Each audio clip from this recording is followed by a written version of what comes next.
Going on, people? Uncle Ace, part 2. Reviewing, recapping the book by Mark Cuban, billionaire, tech investor and entrepreneur, owner of the Dallas Mavericks. His book, How to Win at the Sport of Business. Part 2 is going into the second key point that, among many, can give you what he refers to in the book as the edge, which essentially is competitive advantage. And this is what he calls the knowledge advantage, leveraging your knowledge. When you know your ish, that is a great equalizer. Everybody doesn't have access to capital.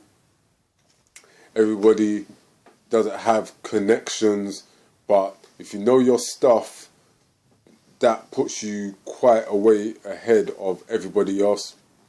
Because quite frankly, a lot of people do not even take the time and will not take the time and don't have the inclination to learn the most they can about the area they're in.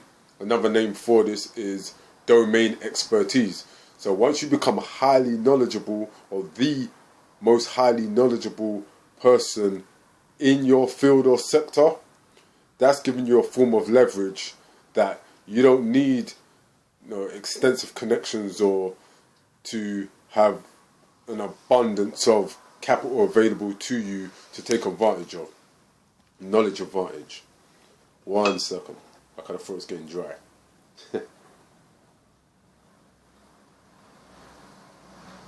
Of course.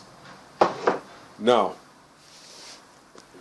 I'm going to read a small part out of the book. It's not story time with Uncle Ace. But I'm going to read a small part out of this just to illustrate what I'm saying, or furthermore, what he's saying. So, you never quite know in business if what you're doing is the right or wrong thing. Unfortunately, by the time you know the answer, somebody has beaten you to it and you're out of business. I used to tell myself that it was okay to make little mistakes as long as I didn't make the big ones.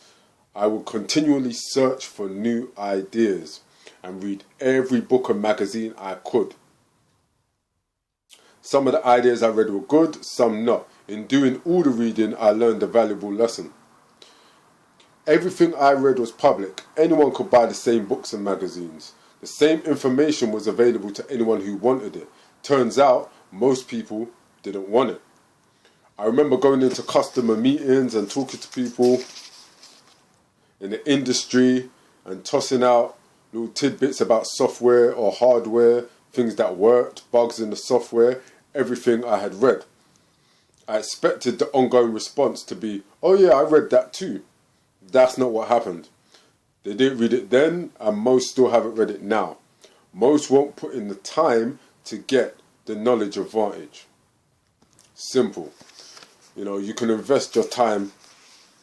You don't need to have money to invest per se, but you can definitely invest your time. So it's where you choose to put your time. And if you put your time into getting that knowledge advantage, then that gives you an area whereby you can gain competitive advantage without having to, rely on any outside forces to do so. You could do that all by yourself. So that's number 2, key point, competitive, I should say, advantage. And yeah, I think I'm going to call this segment Points and Assists. Let me know what you think of that name there. But yeah, I'm going to do quite a few reviews, from autobiographies to, books like this, personal development, etc. All based around basketball. And I think that name is quite fitting. But yeah, let me know anyway. Peace.